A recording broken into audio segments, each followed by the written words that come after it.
So I told my team, look, we're going to dress down all week because this is going to be a long week. So, for those who don't know, I am Dr. Gwen, right, otherwise known as Gwen, and I want to welcome you to Tax Talk with Gwen. First, I want to thank everybody who has watched Tax Talk the whole tax season. I appreciate you. I appreciate all the nice comments you left, the kind words, just for you tuning in to me year after year, talking about different tax topics. I appreciate you. I appreciate you sharing the videos and so much more.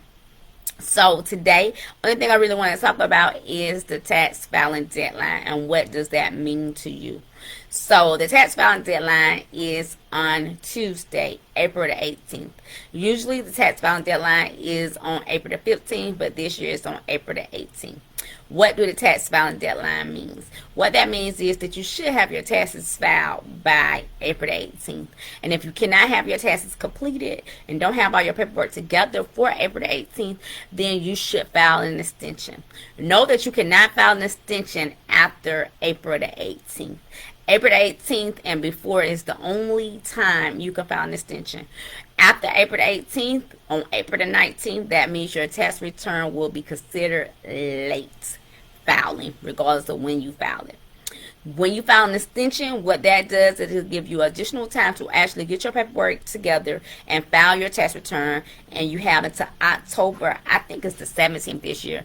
I really haven't looked at the calendar to see which day it is, but I think it's October the 17th this year. So you have until October the 17th, somewhere in there, to get your taxes filed.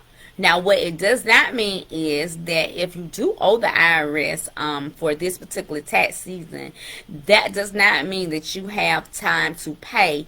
You will still incur penalties and interest on whatever you end up owing them when you file, regardless if you file an extension or not. When you file an extension, one thing that it does do is allow more time for the IRS to say, okay, I'm going to give you time to get your paperwork together for you to actually file your taxes. And it keeps you from getting the failure to file on time penalty. That's one penalty. There's several penalties that you can get for filing your tax return late, but that's one of the penalties that you don't want to get. And if you do not file an extension or file your taxes by April 18th, then that's one penalty that you will get. I think people assume that if you have to October 15th, then you don't have to worry about penalty and interest on whatever amount that you're going to owe. That's not true. And then the other thing is that I think it's 2019, because what are we in? 2019. If you have not filed your 2019 taxes, you need to have them in by April the 18th too. Especially if you're going to get a refund, because if you do not file them by April 18th and you was due a refund, you now voided your refund, because that's the 3-year rule where you have 3 years to file your taxes. It doesn't mean, I think a lot of people be confused like, oh, I got 3 years to file my taxes. No, you're supposed to file your taxes on time by April the 15th or whatever day it falls on every single year. And the IRS have the right to send you a letter next year and say, I have not received your whatever tax return.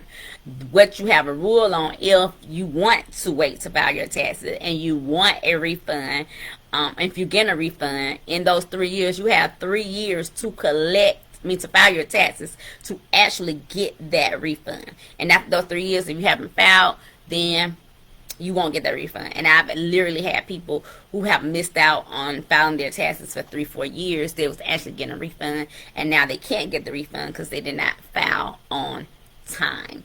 So make sure if you have not filed your 2019 and you think that you're due a refund,